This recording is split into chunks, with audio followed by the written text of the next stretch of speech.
L'aigua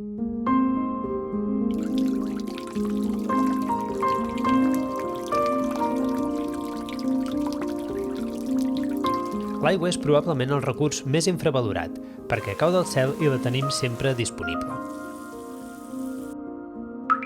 Sempre? Aquest any la situació de sequera és greu. Tots hem de col·laborar a estalviar aigua, també a casa.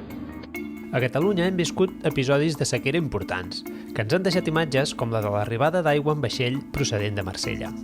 Goldman Sachs va qualificar l'aigua com el petroli del proper segle, i és que l'increment de la població i el canvi climàtic estan convertint l'aigua en un recurs molt valuós, que cada vegada genera més conflictes arreu del planeta. L'estrès hídric al nostre país és un fet contrastat, i els edificis poden ajudar a alleujar el problema. Veurem dos projectes, un en entorn rural i un altre en entorn urbà, que tenen en comú el respecte per l'aigua. Sant Adrià del Besòs és un dels municipis que tenen ordenances que obliguen a instal·lar sistemes d'aprofitament de l'aigua als edificis de nova construcció. Estem en una sala tècnica que allotja un equip de reutilització d'aigües grises per 54 vivendes, que té la tecnologia de bioreactors de membranes, que és un dels equips que actualment es fa servir més en el que és reutilització d'aigües grises. Com podem veure, les aigües grises ens entren per aquest conducte que podeu veure aquí a dalt. Aquí tenim un grup de bombeig, perquè lògicament les aigües entren a un nivell inferior al del desguàs públic i des d'aquest equip de desguàs l'aigua ve a través d'aquesta canalització fins a aquest element que tenim aquí, que és un filtre de gruixos. Fa la discriminació de tots els elements d'una mida més gran i provoca que les aigües, lliure de la matèria més gruixuda, passin al dipòsit, el primer dipòsit d'acumulació d'aigües grises d'origen.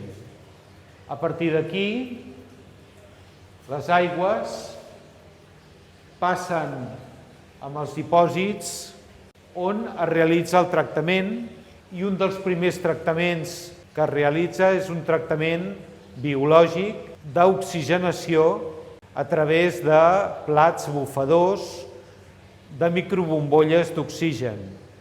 Bé, en aquest cas tenim aquí una sèrie de dipòsits que contenen interiorment els mòduls de membranes d'ultrafiltració, és el que es coneix com a tecnologia MBR, i per tant és un dels sistemes de depuració actualment valorats com a més eficients i que compleixen amb els paràmetres de més rigorositat en quant a el que seria la qualitat de les aigües que s'obtenen.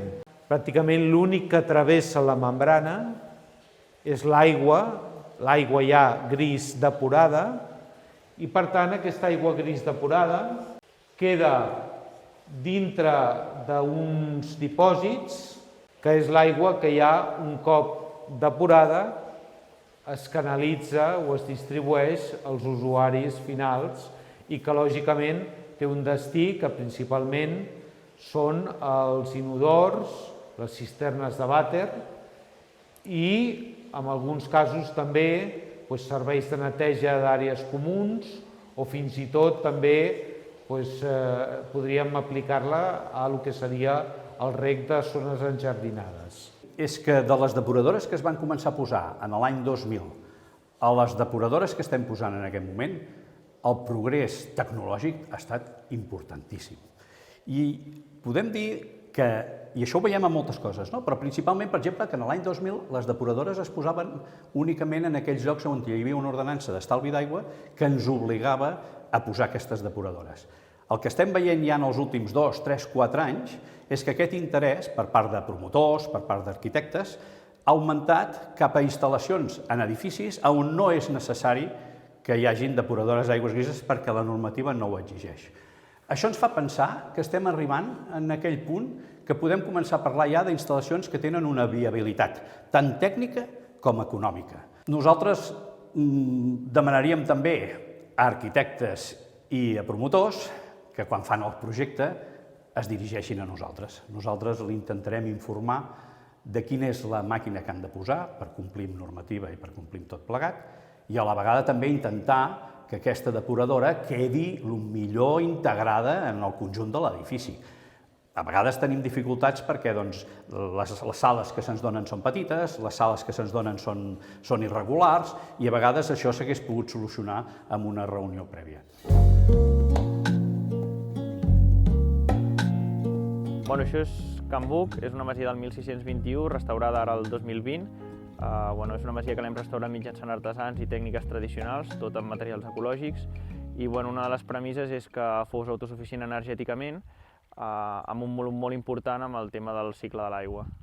El que fem aquí a la masia Can Buc és, mitjançant tota la superfície de teulades que tenim, recollim tota la pluja que cau durant l'any, passa per les tuberies i baixa a un dipòsit d'acumulació que hem fet sota la casa de 120.000 litres. Abans d'arribar a aquest dipòsit d'acumulació hi ha un petit filtre de graves que el que fa és decantar i separar tota la matèria orgànica i els sediments que són més grans de 0,1 micres. Aquesta aigua el que fem és l'acumulem i la recollim dintre d'aquest dipòsit de 120.000 litres i mitjançant el sol i de manera amb una bomba de baix consum, a poc l'anem pujant aquí dalt a una muntanya que tenim a uns 20 metres de diferència de nivell de la casa per aconseguir 2 quilos de pressió i cada vegada que tenim que obrir l'aixeta no necessitar electricitat d'una bomba d'alt consum per fer arribar aigua amb potència. Aleshores, aquesta aigua que tenim a dalt de la muntanya, quan obrim l'aixeta i sense electricitat ens baixa amb la pressió que volem. Aquí el que tenim és el filtre d'osmosis i de potabilització de l'aigua que arriba de consum a la cuina. Aleshores tenim un dipòsit de 70 litres d'acumulació d'aigua i aquí tindríem els filtres de carboni, mineralització i el filtre que li treu el gust a l'aigua. I aquí dalt tindríem la làmpara de raig UV, que el que fa és desinfectar l'aigua i fer-la potable pel consum humà just en el moment de servir l'aigua en la masia. I un cop hem fet aquest ús, nosaltres no separem l'aigua grisa de l'aigua negra, per tant, juntament l'aigua grisa amb l'aigua negra, la canalitzem mitjançant tuberies a una fitodepuradora, una planta que recull les aigües grises i negres que està plena de canyís mediterrani, juntament amb graves i sorra, que el que fan és crear un hàbitat ple de microorganismes que s'alimenten de tota aquesta matèria orgànica i nitrogen, deixant-la apta per a poder-se utilitzar per regar o infiltrar en el terreny. Aquesta és la piscina, li diem també biobassa, però no deixa de ser una piscina.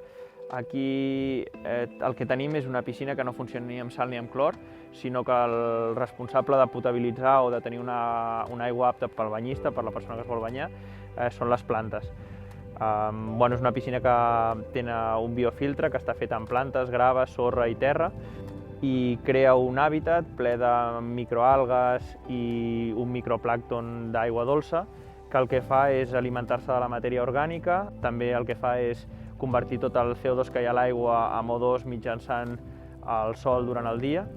I aquestes són les estratègies que permeten que tinguem una aigua potable i d'ús humà sense necessitat d'utilitzar químics ni elements externs com podria ser la sal o el clor.